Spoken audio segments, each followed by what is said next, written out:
Hi, everybody. You're wondering who this masked man is? Well, it's not the Lone Ranger. It's Father Jim. Good to be with you all again. I hope you're all doing well. I know these days have been challenging in many ways, but they're also very hopeful in some ways too, and I hope to share some of my thoughts about that during this video. Um, One of the things that we're having this weekend at our third Sunday of Easter Mass, a wonderful gospel. It's one of my favorites. Of course, they're all my favorites, but I really like this, and I'm sure you know the story. It's about two people walking away from Jerusalem, where Jesus was and ministered and died and rose from the dead. But they're walking away, and they're going back to their homes. And they were very discouraged, I guess you might say, very disillusioned. They had put all their hopes in Jesus, and now he was crucified and had died, and they didn't know what to do except go home. That's all you can do sometimes.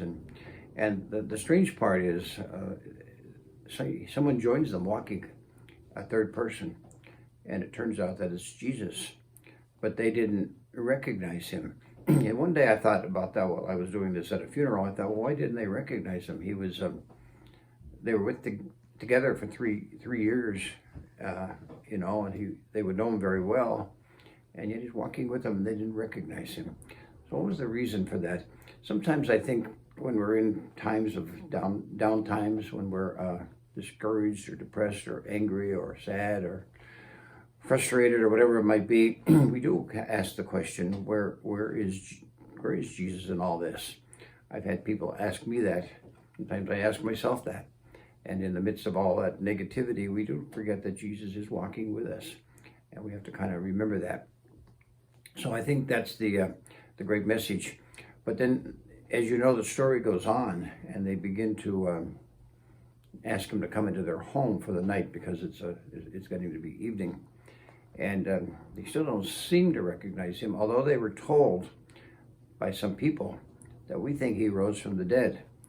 And that was a little glimmer of hope. And it just seems to me that often happens in our lives, no matter how bad things get sometimes or how discouraged we become. There's always a little glimmer of hope. And that's the Holy Spirit coming into us and giving us an opportunity to kind of look ahead and say, this is going to be all right. But anyway, they invite him into their home. And he breaks bread. He becomes the host, in a sense. He breaks the bread. And in that moment that he broke the bread, they recognized him. They recognized him as the risen Jesus. And you can see in this picture that the two of them who were walking down that road that day had different reactions. The one is just kind of in the middle of maybe eating something or drinking something, and all of a sudden, the person is hit with the idea, this is the resurrected Jesus. And the man on the other side, or the person on the other side, is trying to figure it out. Say, wow, this is a revelation. This is something that I haven't even thought about. And yet here he is sitting at our table. And then their hearts began to burn within them, because they knew that they were in the presence of this Jesus that they had all their hopes based on. And now it's been all renewed for them. And so they look up, and he's gone. He disappeared. Why was that?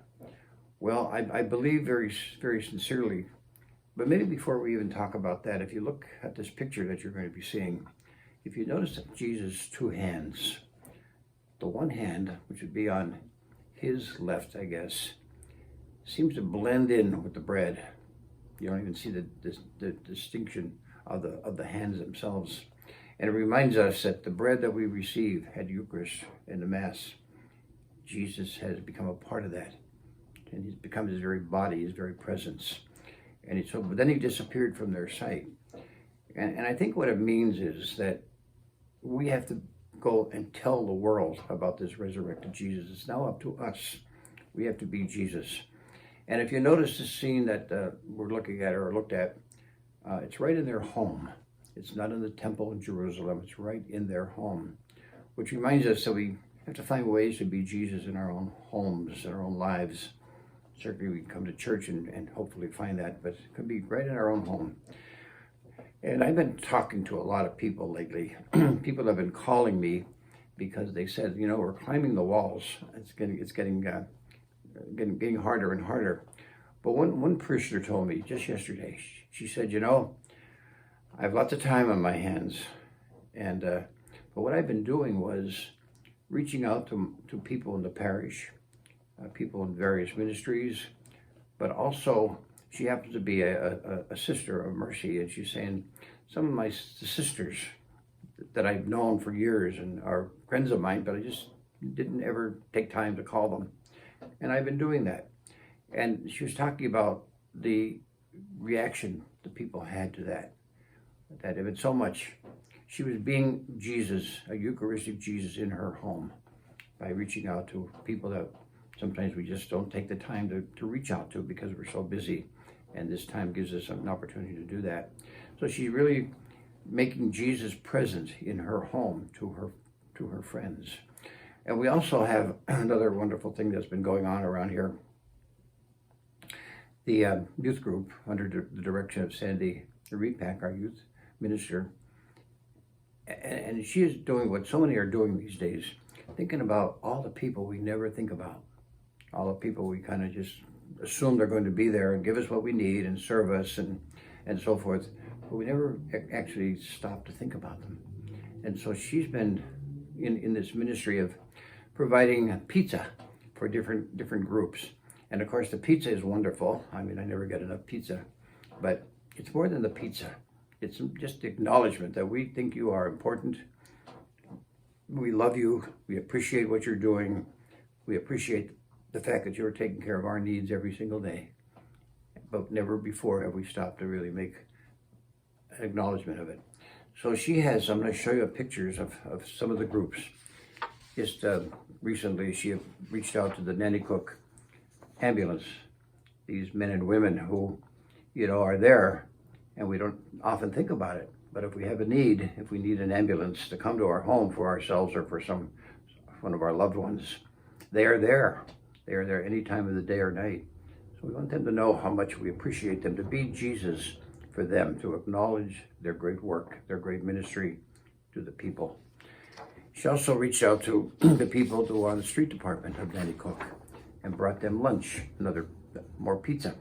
And these are people that serve us in so many wonderful ways, making our town function, and they're there sometimes in not the best of conditions, and maybe snowing or raining or hot heat or whatever it might be, but they're there. And we sometimes don't even think about that. So Sandy and the youth group have been thinking about that, and they're being Jesus to them. And I think that's very significant. We know that the men and women who serve in the nursing homes are putting their life literally on the line every single day, because the nursing homes, we've been hearing on the news, are being hit very hard because the people who are there, the residents, are older and in weakened conditions health-wise, so they're very vulnerable. And these men and women are there to help them, and we need to acknowledge them as well. And this is a group at Birchwood Nursing Home that receive pizza. And Sandy is making sure that these pizzas go to the night shift when they are there at night and have a little break with good pizza. And that was at Birchwood. This is at Guardian Care. And so what she hopes to do is reach out to our police department and firefighters and some of these people that she reached out to, were suggested to her by others. So if you know of any others, that we should not just bring them pizza, but to thank them and acknowledge them for what they do for us. This past week in one of our daily masses, the days kind of blend together, so I can't remember which day it was, but it was the story of Jesus doing a day of preaching, and there were about 5,000 people there. And it got to the point where they were hungry.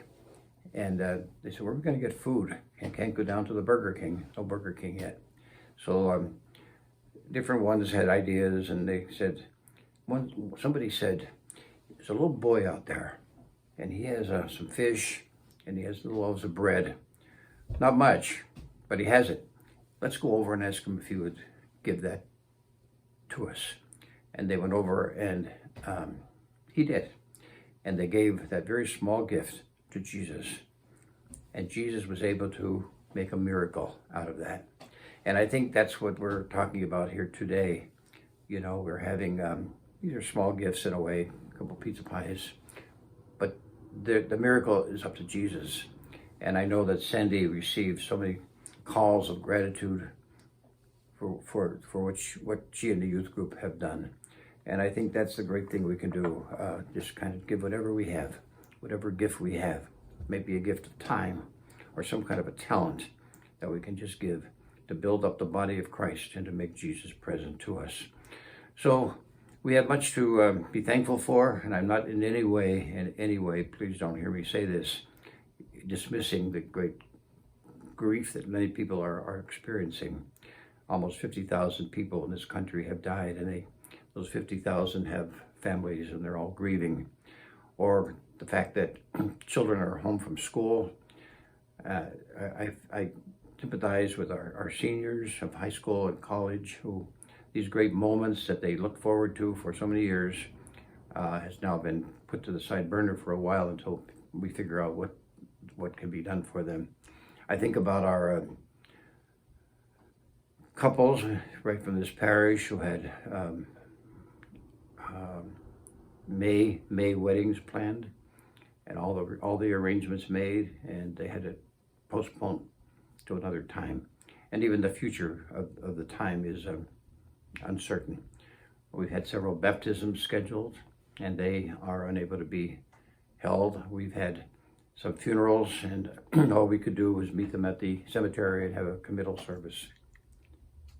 And First communion and confirmation. Yeah. And then we also have had First Communion. I know that many parents are concerned about that.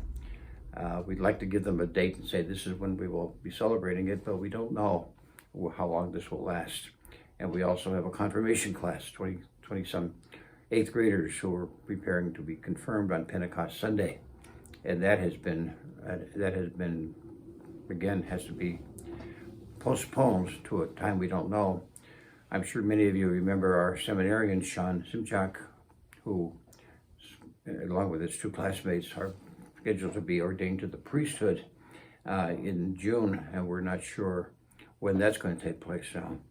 And also our parish festival, our parish bazaar. We haven't made a decision about that yet, but you know, we have to think about that as well. So there's a lot as we walk down the road to our Emmauses. We have a lot of things to think about and worry about, but walking with us is Jesus, and he gives us the opportunity, like that little boy, to do what we can to make his presence known. And just as they were walking down with great discouragement, they had this somebody tell them something, that they think Jesus rose from the dead. They think he's alive.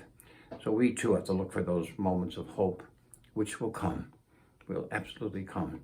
So thank you for listening to me today and my rambling here for a while, but I do hope you are okay.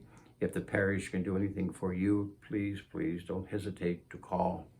And above all, be safe, wear your mask, and we'll get through this together.